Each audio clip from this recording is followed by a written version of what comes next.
This is my 2016 Volkswagen Golf R, which I am claiming to be the cheapest in the country. I paid just £3,900 plus fees for this at a British car auction, but there is good reason for that. This sticker, UK CGR, means that it came from We Buy Any Car, another company that is owned by the company that owns British car auctions. It does have a few kind of not so tasteful aftermarket bits on it.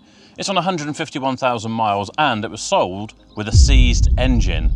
We took a gamble because in the pictures at the BCA listing, you could see that the engine was running.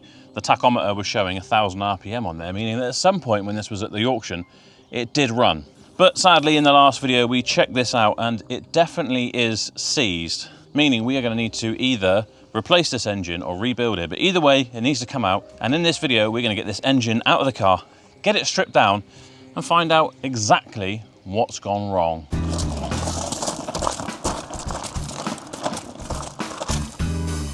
Left a bit. Right, there I do. Right then, Ben, our Golf. Yes. Pop that open. You planning on getting it straight out, or did you say there was other things you wanted to check? Well, I just wanted to. A few people commented that the engine could be hydrolocked. I don't think it is, but it could be. So I'm going to quickly whip out the spark plugs, just see if we've got any liquid in there, just for curiosity, really. Yeah, we're going to drop the engine out after we check that out. Hopefully, it's not going to be too much drama. I've never dropped the engine out of one of these before. But, it's only a 4-cylinder, so fingers crossed, not too hard. And the plan is get it on the engine stand. Yes. And we can disassemble it, find out what's gone wrong and whether we can fix it. Yeah, so, find out what's gone wrong and see what's salvageable, if it were to be a lack of oil, could be quite a few components in there that are, trash, so we'll find out. But if it's just a chain, I don't know if these are interference or not, do you? The chain's all good from what I can see. Oh, okay. I did run a camera down here on the last video and saw all the chain was in one piece. Not to say it didn't skip timing, but it certainly looked like it was all intact down there. But yeah, see what's what. Fair enough. I'll leave it in your capable hands and give me a shout if you need a hand with anything. There you go. Thank you. So I think the plan of action first is, of course, get it on the ramp. We're going to drain all the fluids out of it, coolant, oil, probably gearbox oil as well, because that might spill out when we pull the drive shafts. But of course, we want to give it a service when it goes back together as well. And lower it back down, and I think we'll tackle the top first. Airbox, battery, reservoirs and wiring looms and whatnot. Then we'll raise it up. I'm thinking drive shafts, may have to drop the subframe. I'm not sure, I've never done one before. We've got a prop shaft that's all-wheel drive. Hopefully that can stay in place, but I think it's going to go something like that. So let's raise it up and get the fluids drained. Before we go all the way up, let's get these plugs out really quickly. Well, these ones are blue, high performance ignition coils. I don't know if these are standard, to be fair, on a Golf R. I've not seen them on the Macans, which is the same engine, but they're pretty straightforward to get off.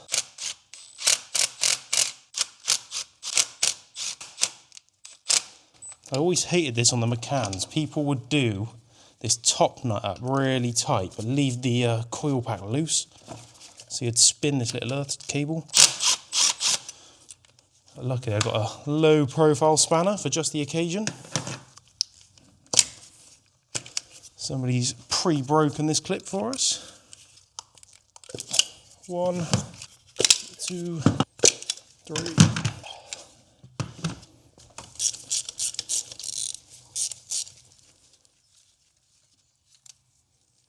God, plug is absolutely soaking. The end looks a bit funny there. What brand is this? NGK Iridium. Okay, let's see what the other ones look like, but that is absolutely soaking wet and the end of that doesn't look right. Again, that is absolutely soaking. I do wonder if the rocker cover is leaking, but the end of the coil packs weren't wet. Crikey.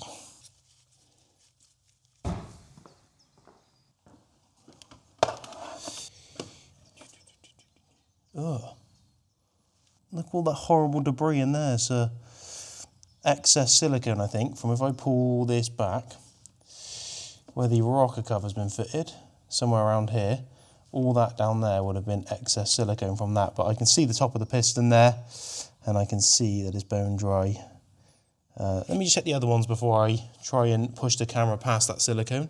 Dropping in. Wow, this piston looks remarkably clean. What's our coolant level like? It is low. Do wonder if some coolant's been getting into that one. So I think in the last video I said I thought this had been rebuilt. Maybe it's been done quite recently and coolant hasn't cleaned the piston as it goes in here. I mean, it's definitely not been built with any forged components because it does look like a cast piston. Oh, this one's different. Yeah, so unfortunately this bore scope doesn't have the capabilities to turn around on itself, but that's the kind of condition I would have expected the piston to be in, kind of choked up in carbon a little bit. So moving back to cylinder 1, push past that horrible silicone, that's carboned up in black. Piston 4 is carboned up and all gooey, but 2 and 3 are absolutely pristine, and you can kind of see there the bores look a little bit rusty. So along with a really bad oil leak, which I have a hunch might be the cause of why the engine is seized, it looks like this also had a head gasket gone as well. So you've got 2 cylinders here and the head gasket travels between them. I suspect it's broke there, causing coolant to go in both cylinders, and that's why both 2 and 3 look really, really clean. Looks like we might have had more than one issue going on here. But at least we confirmed it's not hydro locked and we're not barking up the wrong tree. I think a couple of comments said something to do with the starter motor could have been locked up. I can actually just see it right there. It wouldn't take 2 seconds to pop this airbox out and maybe even pull that out. So just out of curiosity, let's just pull this airbox, whip the starter motor out and see if it's locked up in any way.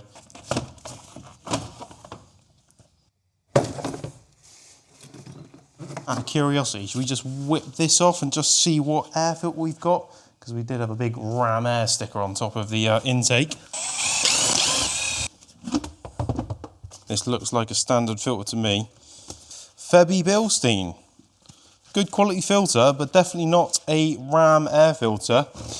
And this one here has the standard grate in it as well. From what I've heard, and don't quote me on this because I could be very wrong, people remove this grate in here and do some modifications to the underside, and you know, that's a really good bang for buck little performance upgrade. So maybe we might do that when we put it back together, but that's definitely not a Ram air filter. It could have well had a proper intake kind of kit on it previously and it got put back to standard at some point.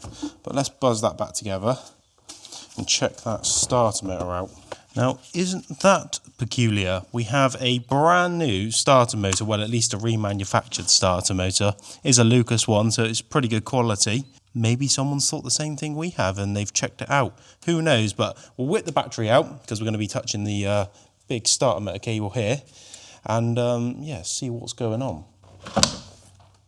And just to save losing any bolts, let's start putting things back where they came from, which is something I like to do, especially on bigger jobs, as you know, keeping track of all the bolts can sometimes be really, really hard.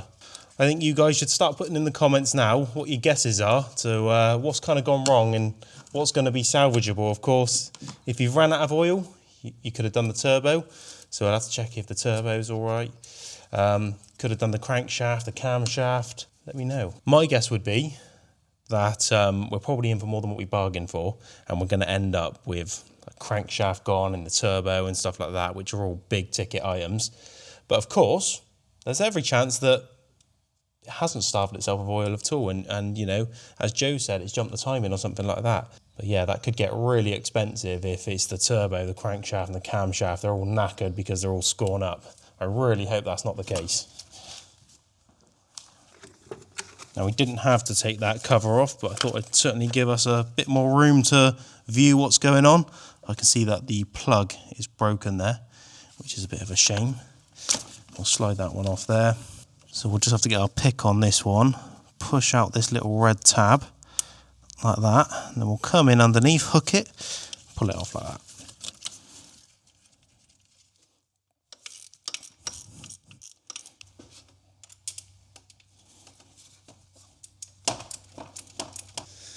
Place your guesses now. Is this going to be thrown out and all bound up into the flywheel? And the survey says... What the f... Have a look at that. It's like someone's taken an angle grinder to it.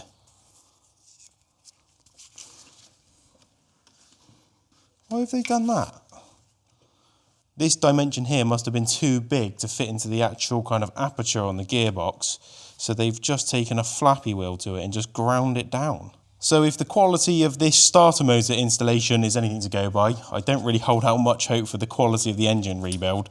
So I'm even more interested now to see what's going on in there. But not the issue, not the culprit at hand. Let's get back on track now, get it up in the air and get the fluids drained.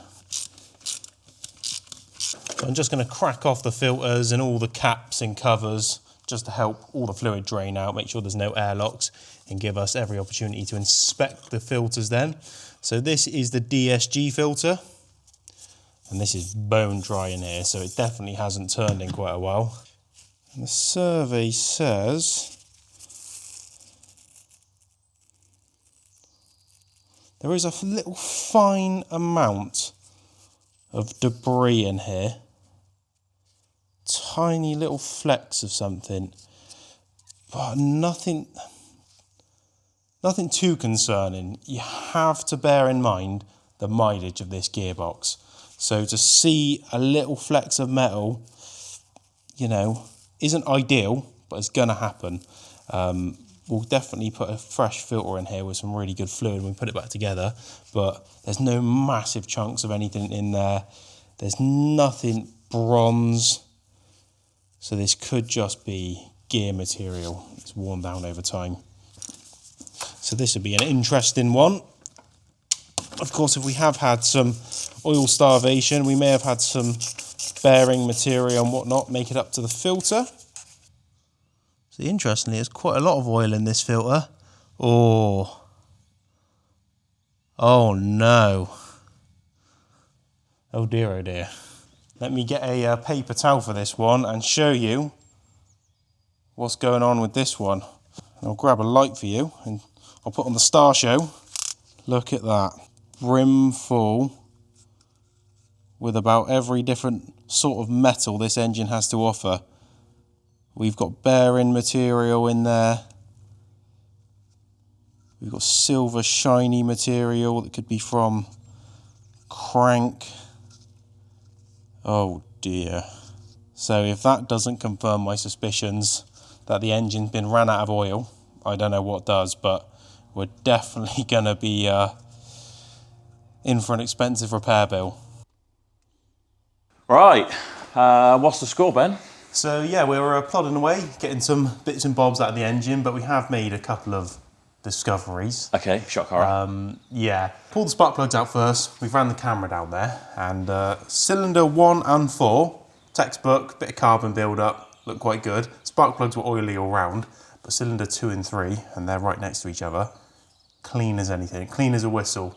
So I suspect the head gasket's actually gone between those two cylinders, and the steam is just pressure washed the cylinders, making them look absolutely pristine. So if we didn't have an oil issue, we definitely had a head gasket issue. I did just pull the oil filter as well, and made some grim discoveries if you want to check that out. Yeah, okay, let's have a look. So this is the filter out of the car. You have a look in here. Oh, glitter. Glitter. Glitter In sissy. fact, look at the oil that's dripping out the filter there. Yeah. Every single flute on this filter is brimful with metal. So I think my hunch that it got ran out of oil, while your hunch as well, is So what do you think, true. like bottom end bearings, crank bearings? We don't know. I think the crank's going to be seized. Okay. I think it's been ran right out of oil, and yeah, the mains or something has just frozen up or span, and it's just locked it all up. So What does that mean for, I know we still don't know until we get it out and check it, but what do you think in terms of salvageability? if it's done the crank, I would hazard a guess that, you know, the rest of the engine is probably trashed as well. Yeah.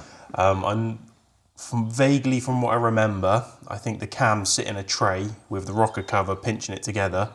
There's no replaceable bearings in there, so if you've got some scoring, yeah, you're in for a new cylinder head anyway. So I'm hoping for the best, but I'm expecting the worst with this one, if I'm honest with you. Yeah, but still, even then, because the car is actually so nice, It is. The condition it warrants a nice new engine, you know, maybe a lower mileage one. Whatever happens, this car's going to end up with either a low mileage engine or, if this is salvageable, maybe a rebuilt engine. But fair enough. What's the next step? Well, you just caught me. I was just about to drain all the fluids out. I was going to drain the oil. Obviously, it's new oil that someone's put in there, but we might see some flecks of some metal coming out there. So that'd be quite interesting. Yeah, okay. Yeah, let's check that out, and I'll grab some fluids. So interestingly enough, on the Volkswagen stuff, you don't have to use a socket or anything. You use a flathead, and the sump bung is actually made of plastic. So you've got to go really, really careful as not to break the plastic and round it out if it's stuck. It does look like this one's been round a few times. I like to replace these every single time I do an oil change, and don't cheap out on them because the O-rings will start leaking. Always try and use an OEM one if you can. Ben, we've got 2 new flavours from Holy. Depends on whether you want some energy. We've got some Cola Koala, which is amazing. I've been drinking this. This is energy. Wouldn't mind trying an energy one if I could, please. Well, there is a pre-made Cola Koala energy. Thank you. And I am going to try out Blue Raspberry. This is in their hydration range, which is probably my favourite of the Holy drinks. The team have been tucking into these already. I haven't actually had a Blue Raspberry yet, but I do know that it is an incredible colour when you mix it.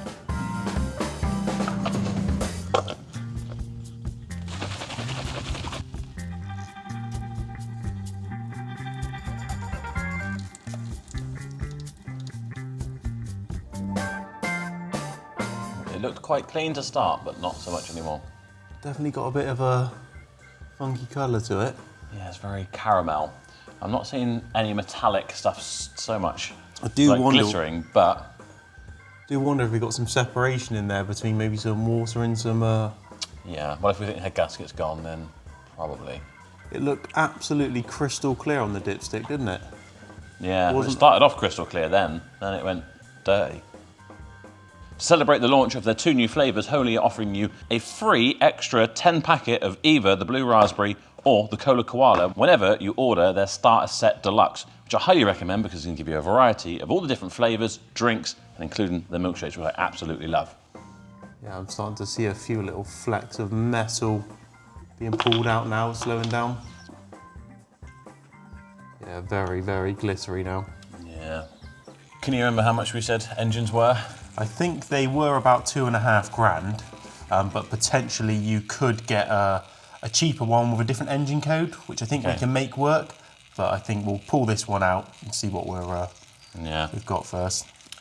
Talking of cheaper, if you do want to try Holy, and I highly recommend you do, then you can use my code METAL5 to save £5 off your first order. And after that, you can use code METAL to save 10% off every order. Ooh, that's good. I like this one as well. It's really tasty. And if you are using that 10% discount code, then not only does that make the Starter Set Deluxe normally $59.99, just now £54, you will get 10 sachets of one of these flavours as well, and I can't decide which one I want. Good news for you is you have plenty of variety to try because that's 67 drinks for just £54. Spring is literally just around the corner. I'm literally in my shorts right now, so stop wasting money on those fizzy drinks from the shop and get yourself some Holy. Check the link in the description. So you're just gonna plug it back up, get all the fluids out, and it's coming out then? Yep, that's the plan. Still got the coolant to drain now, and then we're gonna go through the motions on trying to get this thing dropped out, but I might give you a shout for an extra set of hands when it's about ready to drop out the bottom. I'm looking forward to seeing it on the engine stand, seeing what one of them actually looks like from the outside, and if the engine is toast, see what parts I can steal out of it to make cool things, because I like doing that. I'll leave you to it.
And there we have it.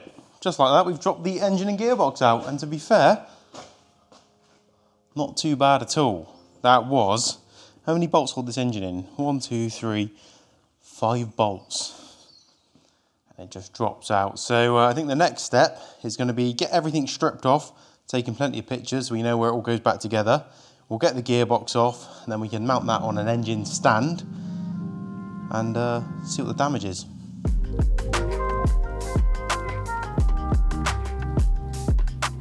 So I've got the engine up now. I've actually used the 2-poster ramp and a bit of chain onto the lifting points just to lift the whole assembly up, make it a little bit easier to work on, because what I'd like to do now is strip enough off the gearbox here where I can get to all the gearbox bolts, hopefully pull that off, and then we can bring our engine stand in, hang it on the engine stand and lower it back down, and then we'll finish the disassembly when it's on the engine stand.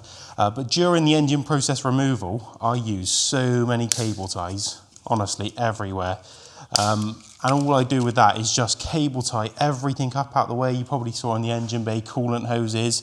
I'll disconnect a coolant hose and cable tie it out the way. I do find that I don't get anything hung up then, you know, so I can separate the engine and gearbox without having a pipe drag and pull things off.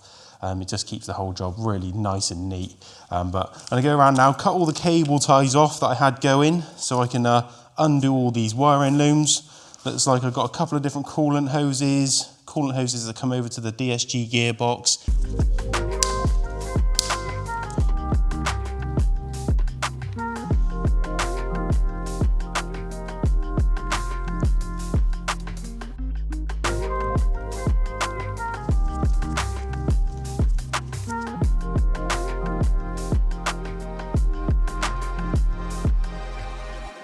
All the pipes and wires are off this side now, so we can get clear access to all the gearbox bolts. I have already loosened up all the bolts on this transfer case unit.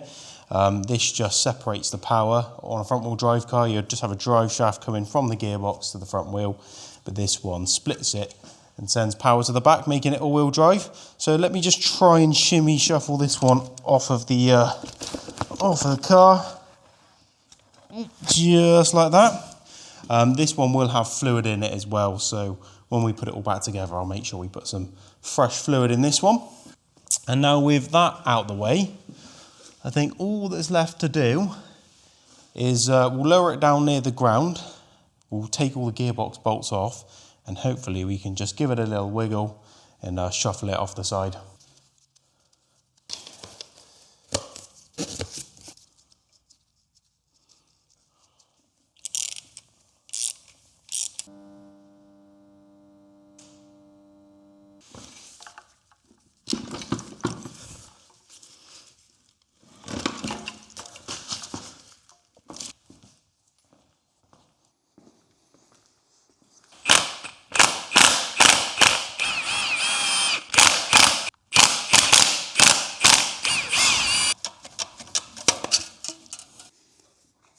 Yeah, this has been replaced, and you can see where the bolts started to round out actually on a couple of these where, I don't know, done them up too tight. You've got some needle bearings in the end here, which are really gummed up with old grease, and they're not moving at all. Not detrimental to anything, just an observation. But now we've got to this stage here, we can make our engine stand bracket fit and then hopefully get it on the engine stand. So I'll go grab that now. We'll find some bolts for it. And there we have it. Engine is on the stand now, and all we need to do before we call Joe over to help tear it apart is we need to remove the wiring looms. We'll probably remove some of the auxiliary stuff here and just try and get it down to a bit of a bare block just to make things that much easier when it comes apart. But everything I'm seeing here has definitely been apart. We've got bits of sealant in places that could only have been replaced if it's been apart, and there's plenty of writing. By the looks of it, somebody's written IN there for inlet, even though this is the exhaust cam. Doesn't really matter, they're the same part number. That's neither here or there. So leave that one with me, and I'm gonna start pulling bits off of it.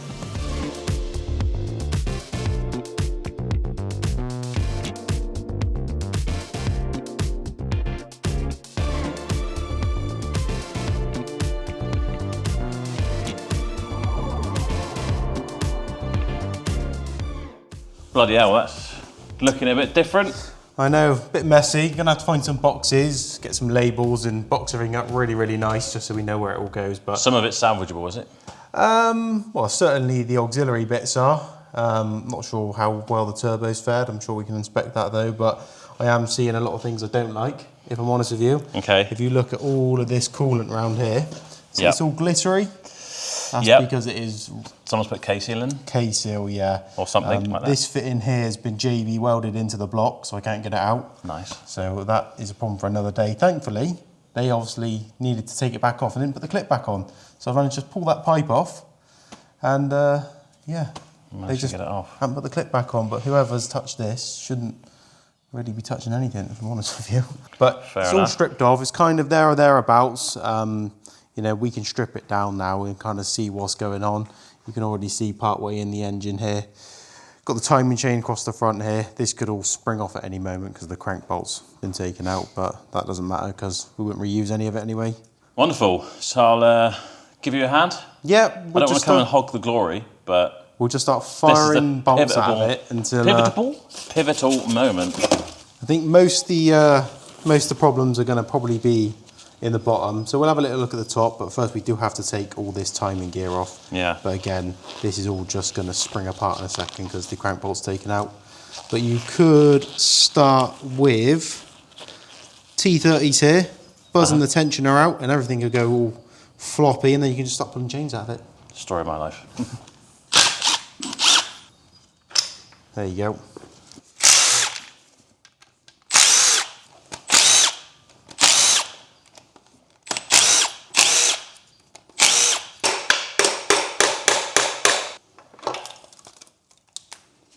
So I don't have a timing toolkit for this engine just yet, so I can't take out these oil control valves, which go through this cam bridge and tie the two camshafts together. So I've taken the rocker cover off and we're going to pull the entire assembly out as one with these camshafts paired together. But I guess with this rocker cover off, gives us our first little look at kind of the condition of the top end. And it's not looking great, if I'm honest with you. It's gouged the metal here. So that'll be this one over here, and you can see on the camshafts as well just how scorned they are, and you can catch every single little one of those with your nails. It's like it all the way across. It's more this side than this side. Yeah, so this, because these aren't replaceable, there's no bearings in here, you're just relying on like the surface of the rocker cover. I would say these camshafts and head probably aren't salvageable unless there's some method that I'm not familiar with. We'll have to do some research. Maybe somebody does some aftermarket cams which are slightly larger, and then you can kind of line hone these to be nicer. I don't know if anybody actually does anything like that, but on the face of it, this isn't looking very good, if I'm honest with you. Sounds like a lot of work. Yes. So these are all going to spring around now, because if you look, we've got variable timing. So you've got one lobe, it's a different size to the other lobe, and these little actuators on here are kind of what controls it. So these get the right signal. Switches it over, and you can switch it over. So you've got variable pulleys on the end here. They can retard and advance the timing. And then you've got this set of adjustable timing here, which can change the duration.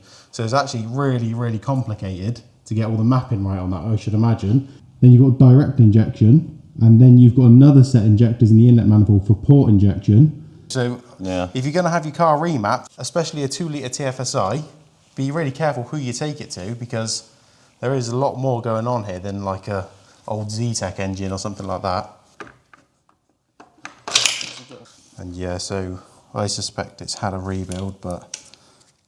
Yeah, I mean, all the, I'm not an expert, tensions, everything didn't seem, they had wear, but not huge, not for 151,000 miles worth. Yeah, there's certainly stuff they've reused, and there's a little belt here that goes on the end of the balance shaft. That looks like the original belt. So it should be really weird that you should reuse something like that if you're doing a full engine rebuild. Yeah. But there's lots of other stuff like, you know, all the coolant hoses for the turbo being JB welded in and silicone down here. Somebody's taken it apart to some degree. But nothing in here looks great. Everything looks really worn. But it all looks in time. So I don't think the timing chain was the cause for concern on that one. We're going to have to dig deeper to find out. Exactly what was the big issue. Buzz the cylinder head off then. Yeah.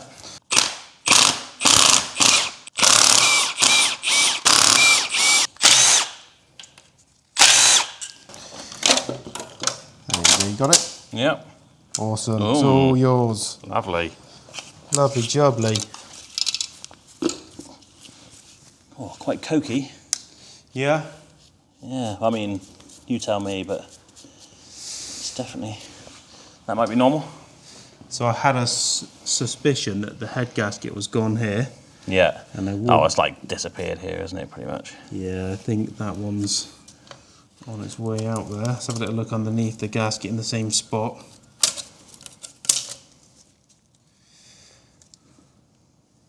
It's quite hard to tell, isn't it? The coolant was a little low as well. But we can make some nice little ornaments out of these pistons, don't you think?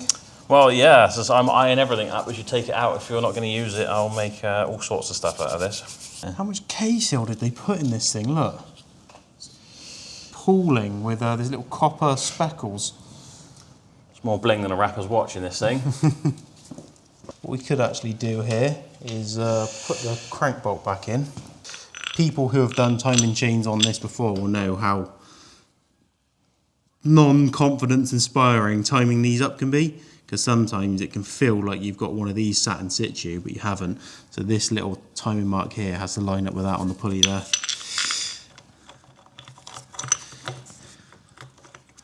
Better make sure you get that right, otherwise the same when I run again, Ben. Yeah, so obviously no coolant in the cylinders now, but that Still rock solid. probably snap the bolt before I get a chance to Yeah. spin that one. So I think next on the list is going to be flip it over, hopefully not drop too much oil everywhere, but that's just part of it. We'll whip the sump off, have a little look, and then maybe we can do this crank girdle here and just see exactly what is seizing it up. Yeah. Yeah, hold it there so I can keep going.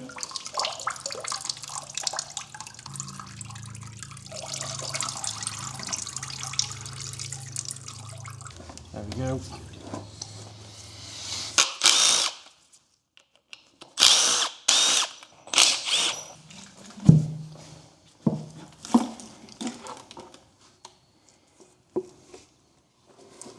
Holy moly.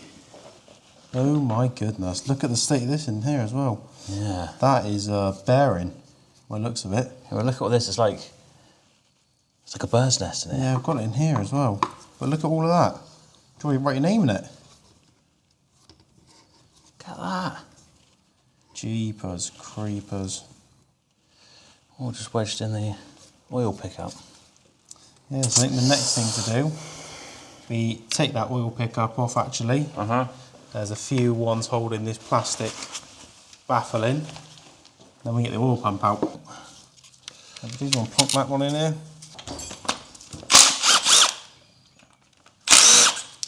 All these then?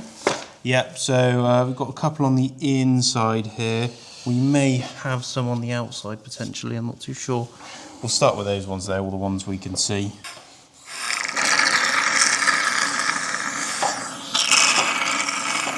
You know, that reminds me, I do need to book the dentist.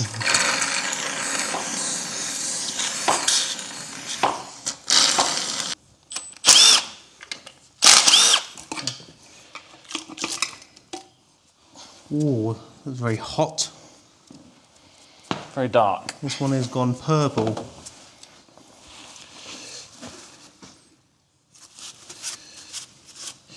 Yeah, well, considering all that bearing material we saw.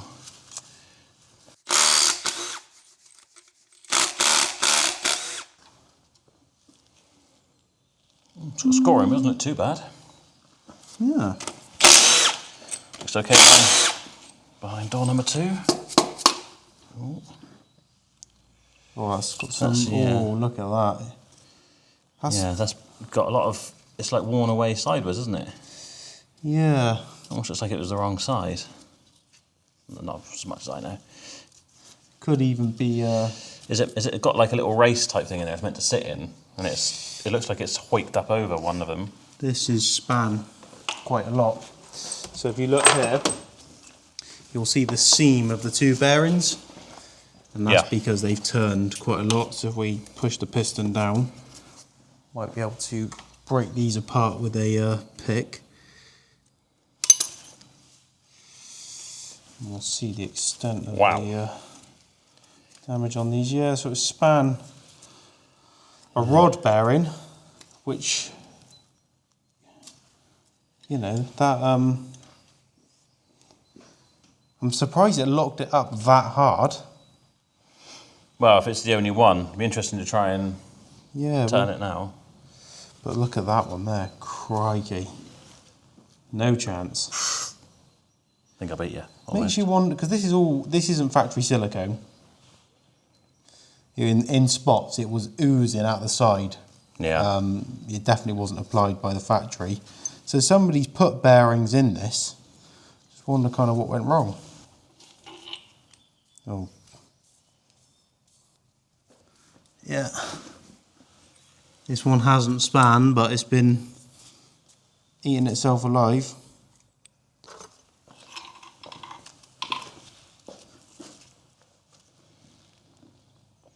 So those two middle ones are definitely the worst, weren't they? But yeah, well, the outer they've ones all got. I think this was the best one out of the bunch. Why have we got? I think three of them are really worn and one's okay. I mean, this is my logic. Three are like basically black and one looks brand new.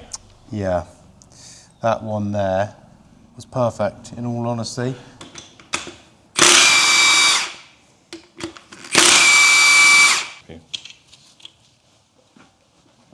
You're bolting for leverage. Perfect. That's mint. Perfectimundo.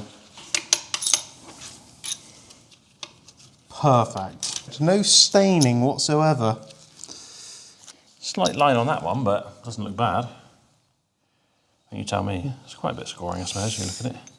Yeah, where did that one just come out of? This one, yeah. This one here. Nothing Doesn't correspond, does it? No, it's probably just picked up a bit from the other bearings around it. It's gone through. Mint.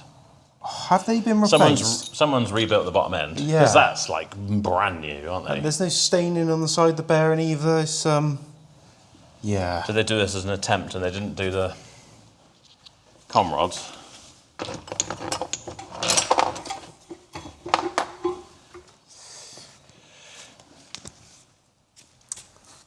There we have it. That will never... Oh, I've still got the other half of full bearing on it by the looks of it. It's looking pretty rough. Look at that. See the skin from another bearing left on there? Oh, and here. Yeah. Oh, yeah. You can pick that. That's absolutely foobarred. Welded on I don't think anybody would attempt to save that unless there's obviously oversized bearings and very clever machinists.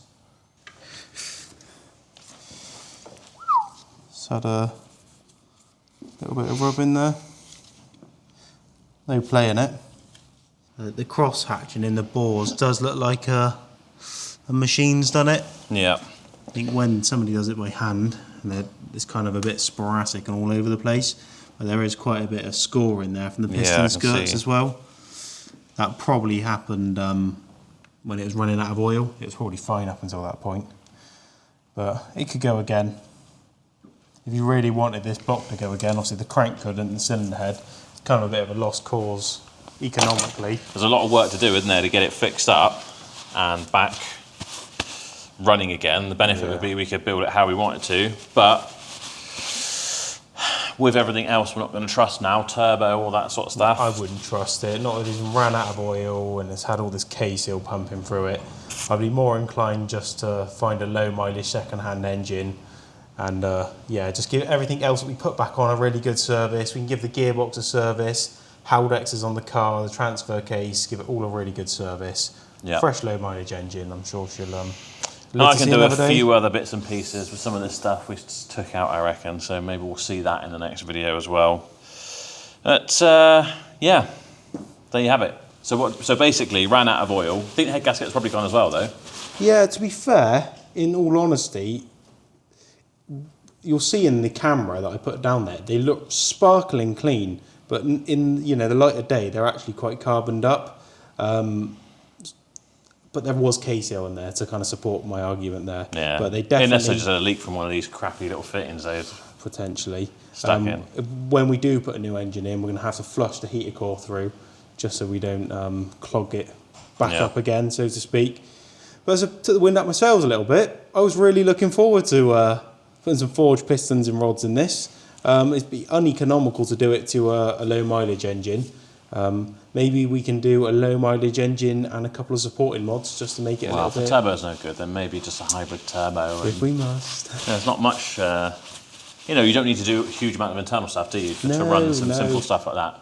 Maybe an exhaust, so we think we might... Do we have an exhaust on that already? Well, people were saying in the comments we had a centre section. As far as I can tell, it's just the standard cat and centre section. Totally standard exhaust. Sweet. All right, well, there you have it. Thank you, Ben, for stripping it down and finding out exactly what went wrong. No problem. You can let us know in the comments if you've got a Golf R engine, or I suppose it could be anything, couldn't it? It could be a TTS, maybe not. Yeah, anything. What engine code is it? Do we know? A CJX. So if your engine code starts with CJX, I think we can go with it. Can't use anything out of a GTI or anything. No, they're different, aren't they? Yeah, different, yeah. These are like semi-forged, I believe, and the blocks are made of slightly different material, but I'm sure somebody will let us know. But yeah, if you've got something low mileage, we can fit in this. Do you know what it is? I bet the bottom end was knocking like hell. That's why they've done the bearings on that. They're probably just like, let's chuck some oil in it and just send it for auction. Because as we saw in the pictures, it was running when we got it. Yeah. But obviously not for long. Yeah, they probably, I mean, they do at the auctions, they leave them idling. I genuinely believe it was mainly this seal here, which was pouring out, and as it was sat there on the block ready to go through, it's probably just lost so much oil, it's then seized up. Yeah, well, there you are. We will get this Golf R back running again, though. However we do it. As I say, if you've got anything, let us know on that. But that is it. Thank you so much for watching. Just a reminder, in a couple of days, our 1990 Ford Ranger, which has an engine which is in much better condition than this, is going through our Feel Good Competitions raffle. You can win that for just £1. It's even cheaper if you buy bundle offers. It's very cool. Ben's done a lot of work on that as well. Yep, really cool truck. That ends on Friday at 7:30 PM. We'll put a link for that down below. You want to check that out. And also, don't forget to check out the new flavours of Holy as well, because they are actually pretty good. Yep, I rate them. Probably going to go and have one now, to be fair. I need one. Worked up a thirst. So, if you want to watch any more videos, then you can subscribe by clicking there. And then if you want to watch videos, they're down there. And we'll see you in the next one, won't we? Yeah, absolutely. We will. Bye-bye. Take care.